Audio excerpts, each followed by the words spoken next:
Assalamualaikum warahmatullahi wabarakatuh. Selamat pagi anak-anak. Hari ini kita akan melanjutkan pembelajaran kita pada mata pelajaran Bahasa Indonesia di tema B, subtema 3 dan 4. Disiapkan buku tematiknya dan juga alat tulis. Sebelum kita belajar, mari kita membaca bismillah. Bismillahirrahmanirrahim. Tujuan pembelajaran kita hari ini yaitu mengelompokkan benda berdasarkan wujud sesuai cerita dan membuat kalimat berdasarkan cerita.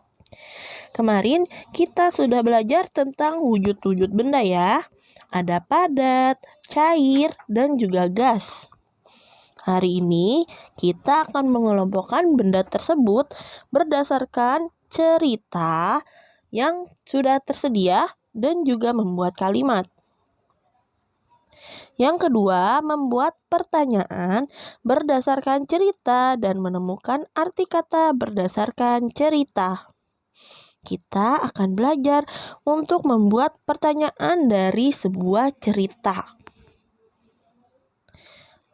Yang ketiga yaitu membaca cerita dengan memperhatikan fungsi tanda baca dan ejaan.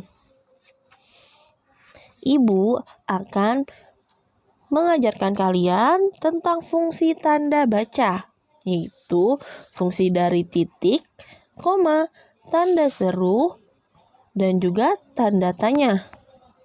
Kita juga akan belajar tentang huruf kapital, di mana saja kita bisa menggunakan huruf kapital. Ayo kita mulai pembelajaran hari ini. Subtema 3, bermain di lingkungan. Kita buka halaman 64.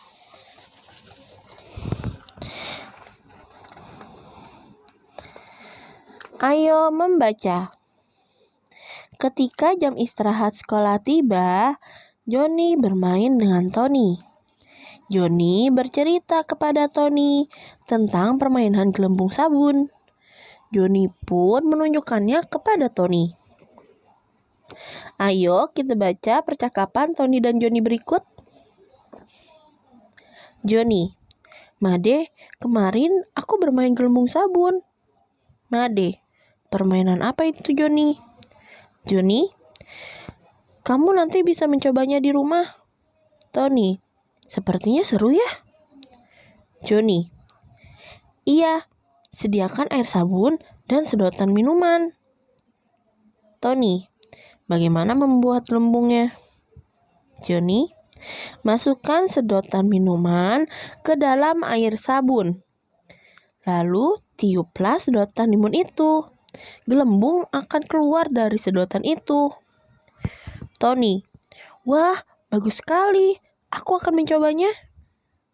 Joni, ingat ya, bermain gelembung air harus di halaman rumah. Jangan di dalam rumah.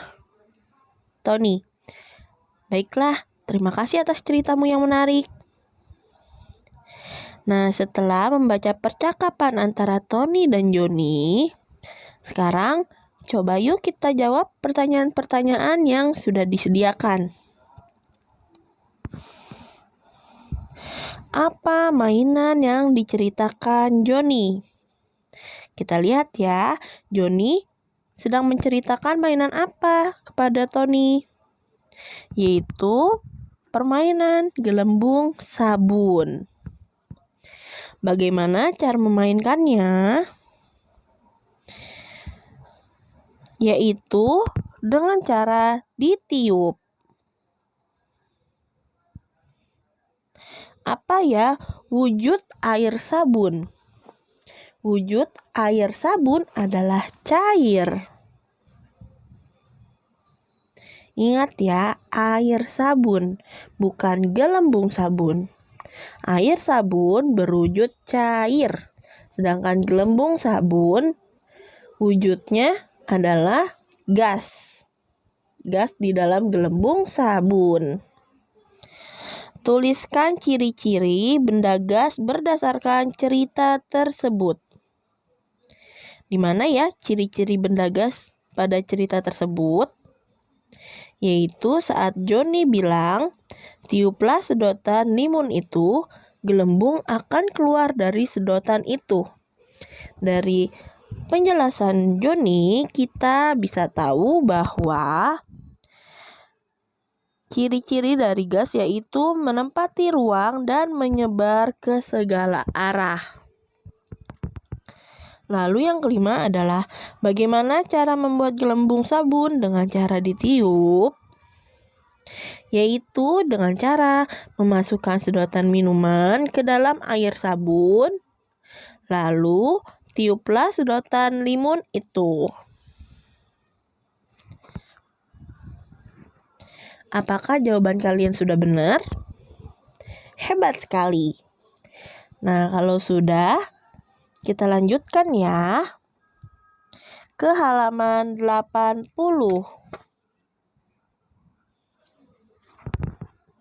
Ayo membaca. Saat membaca cerita, kamu harus bisa memahami isinya. Seperti tadi, percakapan Joni, Tony, dan Made. Kita sehabis membaca, kita pahami isinya apa. Memahami isi cerita akan lebih mudah jika kamu banyak tahu arti kosakata di dalamnya. Selain itu, rumus menjawab adik Simba juga dapat membantu memahami isi cerita. Apa ya adik Simba itu? Adik Simba adalah kepanjangan dari A, apa, di mana, K, kapan, Si, siapa, M, mengapa, Ba, bagaimana. Adik Simba. Apa, di mana, kapan, siapa, mengapa, bagaimana. Kalau apa berarti menanyakan apa yang diceritakan. Apa ya yang diceritakan? Kalau di mana berarti adalah menanyakan lokasi saat terjadinya peristiwa tersebut. Misalnya, Tony dan juga Joni ada di mana saat menceritakan hal tersebut, yaitu ada di sekolah. Kapan? Kapan cerita atau kapan peristiwa tersebut terjadi? Lalu siapa? Menanyakan siapa saja yang ada di cerita tersebut. Misalnya tadi, siapa yang ada di cerita tersebut, yaitu ada Tony, ada Made, dan juga ada Joni. Mengapa? Menanyakan sebab dari suatu cerita tersebut. Seperti mengapa itu bisa terjadi, atau mengapa bisa terjadinya gelembung, yaitu karena adanya tiupan dari sedotan yang sudah dicampur dengan air sabun. Seperti itu. Bagaimana adalah menanyakan suatu cara bagaimana bisa terjadinya gelembung sabun, atau bagaimana caranya kita memainkan gelembung sabun, yaitu dengan cara ditiupkan. Nah, seperti itu. Ingat ya, ingat tentang adik Simba. Apa, di mana, kapan, siapa, mengapa, dan bagaimana. Jadi kalau kita membaca suatu cerita, kita lihat adik Simbanya. Apa yang diceritakan, di mana lokasinya tentang cerita itu, kita lihat di cerita. Apakah ada di rumah nenek, atau di rumah kalian, atau di tempat apapun. Lalu kapan atau jam berapa cerita itu terjadi di dalam cerita itu ya. Misalnya pada sore hari Tony bermain di rumah Joni. Berarti kapannya adalah sore hari. Siapa? Siapa saja yang ada di cerita itu? Tokoh-tokoh pada cerita itu. Misalnya ada Joni, ada Tony, ada Made. Mengapa? Ingat, kalau mengapa berarti menanyakan suatu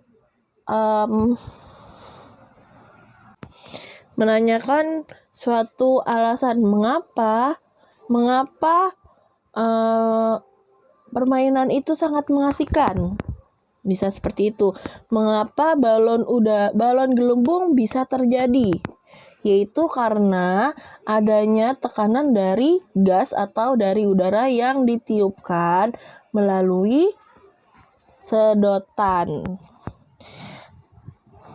Bagaimana menanyakan tentang sebuah cara. Bagaimana caranya membuat gelembung sabun? Yaitu dengan cara mencampurkan atau mengaduk air sabun dengan sedotan, lalu kita tiup sedotannya. Nah, itu adalah cara bagaimana membuat gelembung sabun.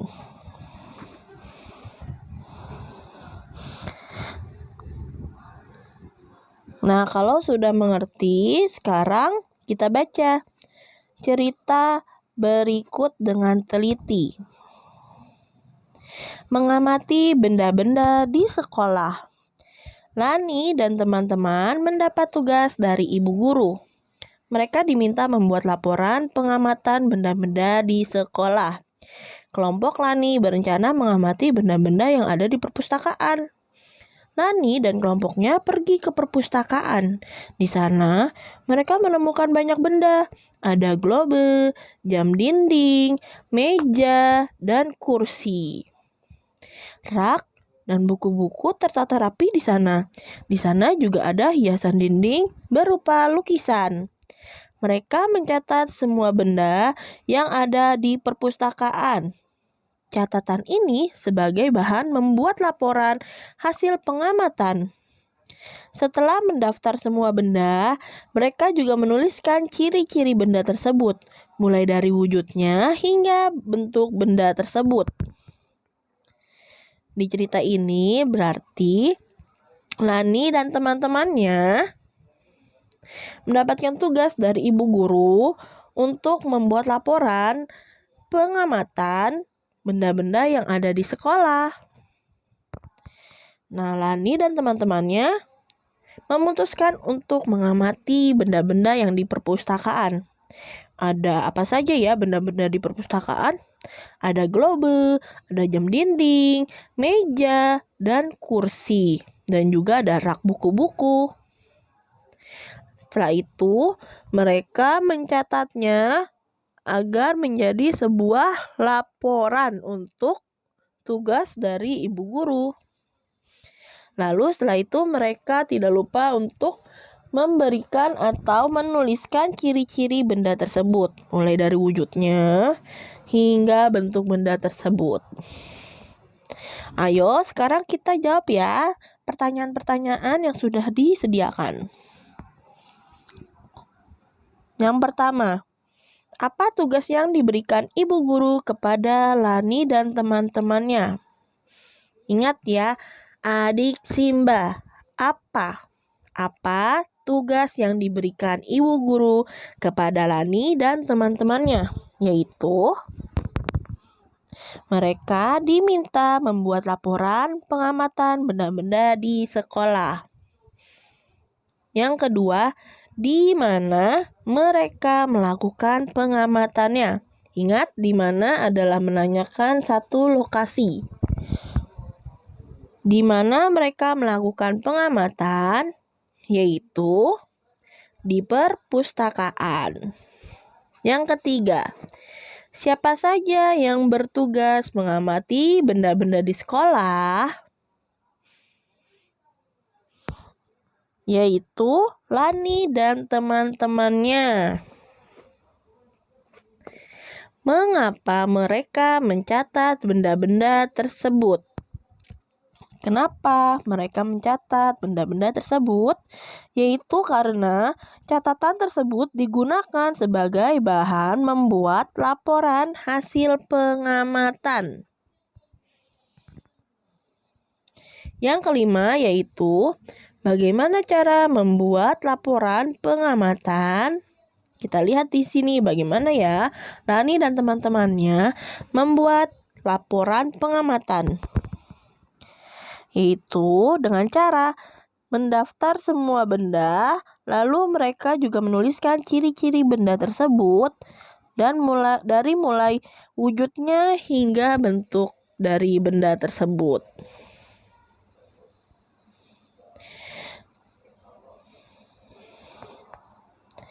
Nah, apa kalian sudah mengerti tentang adik Simba? Jika sudah mengerti, kita lanjutkan ya.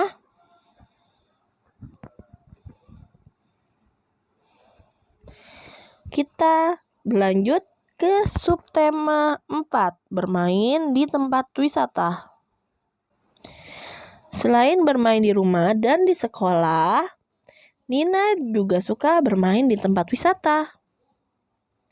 Menurut kalian, apa saja ya tempat wisata? Apakah kebun binatang termasuk tempat wisata? Bagaimana dengan pantai? Apakah termasuk tempat wisata? Apakah kalian pernah bermain di tempat wisata? Mari kita bahas bahasa Indonesia bermain di tempat wisata. Kita buka halaman 87. Ayo membaca. Tony dan teman-temannya baru saja berkunjung ke kebun binatang. Di sana, Tony mendapat banyak pengalaman baru. Sekarang kita baca ya cerita Tony saat berkunjung ke kebun binatang. Perhatikan pula tanda baca yang ada dalam bacaan tersebut. Ingat, tanda baca ada titik, koma, tanda seru, tanda tanya, dan juga huruf kapital. Kita lihat ya. Berkunjung ke kebun binatang. Pada hari Sabtu, Tony dan teman sekelasnya berkunjung ke kebun binatang. Mereka didampingi oleh Pak Guru. Hari itu sangat panas. Tony mengajak Adi membeli minuman dingin yang dijual di sana. Setelah itu, mereka masuk ke dalam area kebun hewan.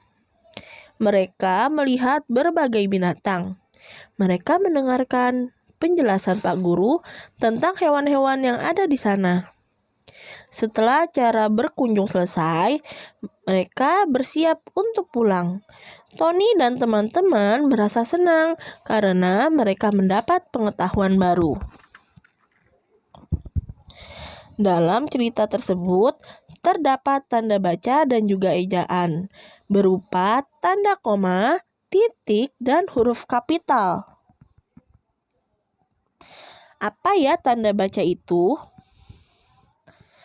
Tanda baca ada tanda koma. Tanda koma adalah tanda yang digunakan untuk merinci. Contohnya, ibu membeli mangga, koma, jeruk, koma, dan alpukat di pasar. Tanda koma digunakan untuk memisahkan kalimat setara.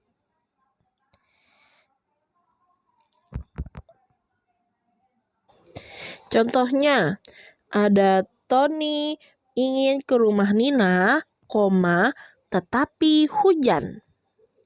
Jadi, tanda koma bisa digunakan untuk merinci, yaitu saat kita menyebutkan banyak benda dalam satu kalimat. Contohnya seperti ibu membeli mangga, tanda koma, jeruk, dan alpukat di pasar. Jadi banyak ya buah-buahnya. Jadi sebenarnya ibu membeli buah, tapi di kalimat ini kita sebutkan semuanya. Apa saja yang dibeli ibu? Ibu membeli mangga, jeruk, dan alpukat di pasar. Seperti itu. Jadi jangan lupa kalau kita menyebutkan banyak benda, kita merinci apa saja yang ada, kita gunakan tanda koma. Aku membeli mainan.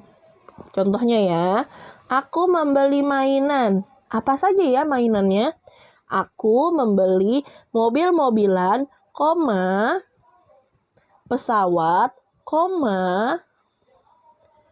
bekel, dan bola basket. Nah, seperti itu. Itu adalah koma yang digunakan untuk merinci. Yang kedua yaitu tanda koma digunakan untuk memisahkan kalimat setara. Yaitu ada dua kejadian dalam satu kalimat. Maksudnya seperti seperti kalimat yang dicontohkan. Tony ingin ke rumah Nina tetapi hujan. Peristiwa pertama yaitu Tony ingin ke rumah Nina. Peristiwa kedua yaitu hujan. Jadi, Tony ingin ke rumah Nina, tetapi hujan. Seperti itu. Contoh yang kedua yaitu ibu sedang memasak, dan ayah sedang mencuci mobil. Nah, seperti itu. Bisa ya? Atau adik ingin makan es krim, tetapi aku ingin makan bakso. Bisa seperti itu. Jadi tanda koma pertama yaitu untuk merinci, tanda koma kedua yaitu untuk memisahkan kalimat setara. Lalu tanda titik. Tanda titik digunakan untuk mengakhiri kalimat. Contohnya, hari sudah sore, waktunya pulang, titik.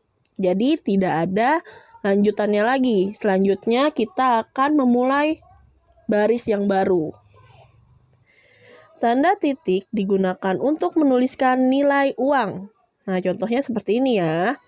Pensil yang dibeli Andi harganya Rp2.500 atau Rp 2.500,00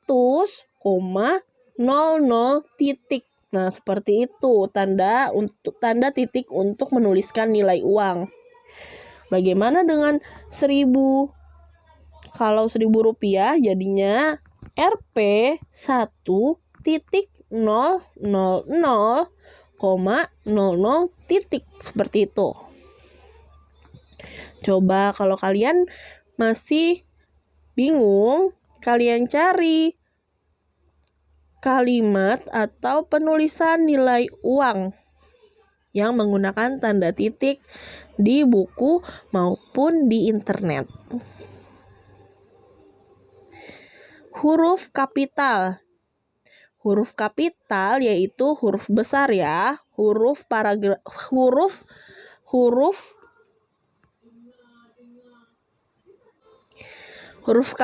adalah huruf besar. Yang pertama, huruf kapital digunakan untuk awal kalimat. Contohnya seperti di satu kalimat yang paling awal.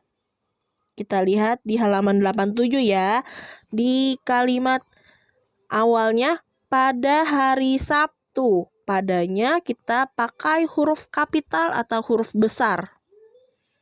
Pada hari Sabtu, P-nya besar. Huruf kapital untuk penulisan nama orang, hari, bulan, dan agama.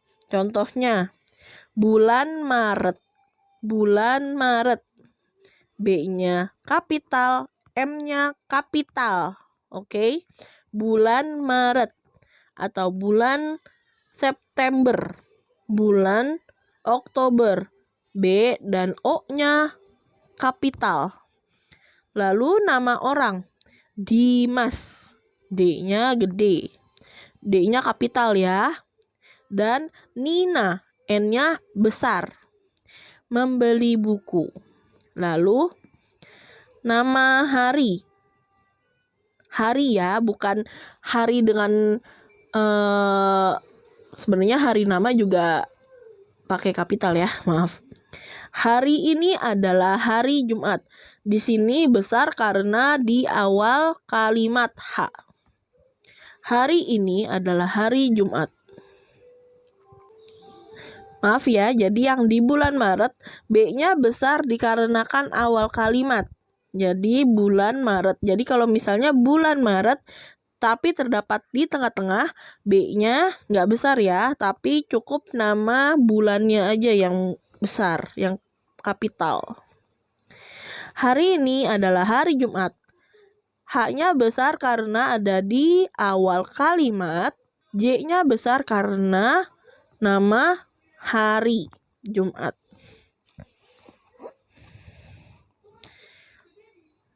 Apakah kalian sudah mengerti tentang tanda dari koma dan titik? Bagaimana cara penggunaannya? Dan juga bagaimana cara penggunaan huruf kapital? Jika sudah, kita lanjutkan ya. Di halaman 92. Ayo membaca. Selain berkunjung ke kebun binatang, Nina dan teman-temannya juga berkunjung ke agrowisata. Sekarang kita baca ya cerita Nina berikut. Agrowisata. Nina akan pergi berwisata. Mereka akan pergi ke agrowisata. Nina dan teman-teman berkumpul di sekolah. Mereka akan berangkat menggunakan bus. Sebelum berangkat, ibu guru memimpin doa. Di agrowisata, mereka belajar banyak hal. Nina dan teman-teman memetik buah-buahan.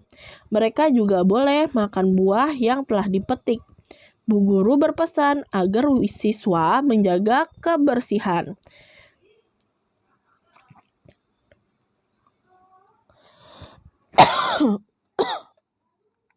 Kulit buah dikumpulkan. Ternyata kulit buah dapat dimanfaatkan. Kulit buah manggis dapat dibuat jus. Kulit rambutan dapat dikeringkan dan diseduh seperti teh. Ada juga yang dibuat kerajinan, misalnya kulit salak. Nah, agrowisata itu apa ya? Agrowisata adalah tempat wisata yang memanfaatkan lingkungan sekitar. Misalnya itu adalah wisata di sekitar pedesaan. Di pedesaan itu ada sawah, ada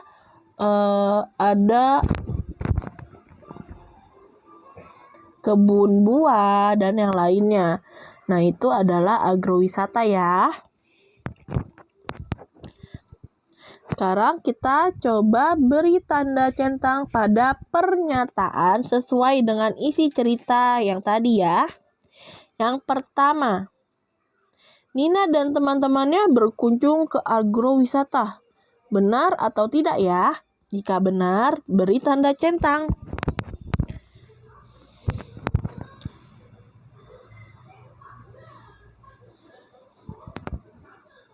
Yaitu benar. Yang kedua, Joni memimpin doa sebelum berangkat. Salah. Yang memimpin doa sebelum berangkat adalah guru. Yang ketiga, yaitu Nina dan teman-teman boleh memetik buah. Benar. Bu guru memperbolehkan Nina dan teman-temannya memetik buah. Apakah buah di sana tidak boleh dimakan?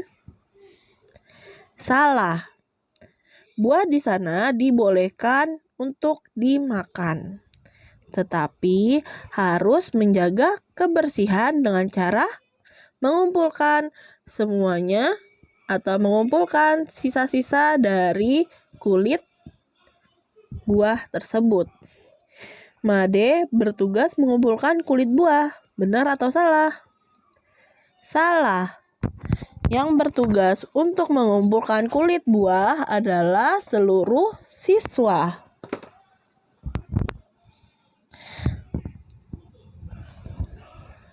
Apakah jawaban kalian benar semua? Pintar.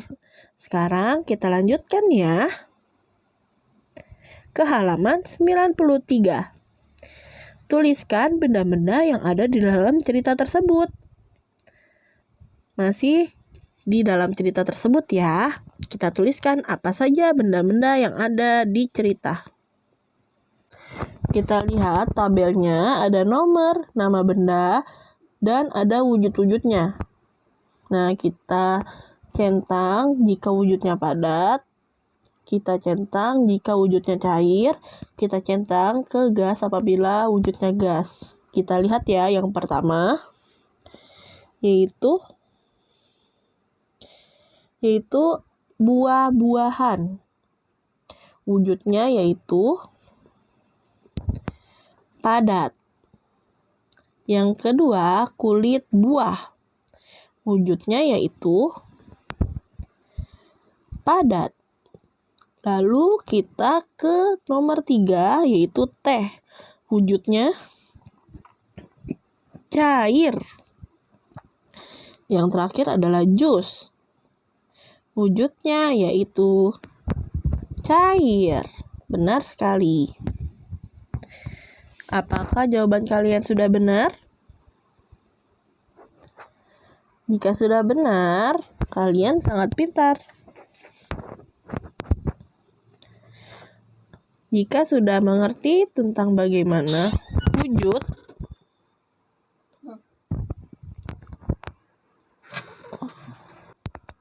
jika kalian sudah mengerti tentang wujud dan juga tanda baca dari suatu cerita, kita lakukan latihan soal berikut ini. Yang pertama, ayo membaca halaman 83. Buatlah 5 pertanyaan menggunakan rumus adik Simba tentang isi cerita kegiatan futsal. Dilihat ya halaman 83-nya.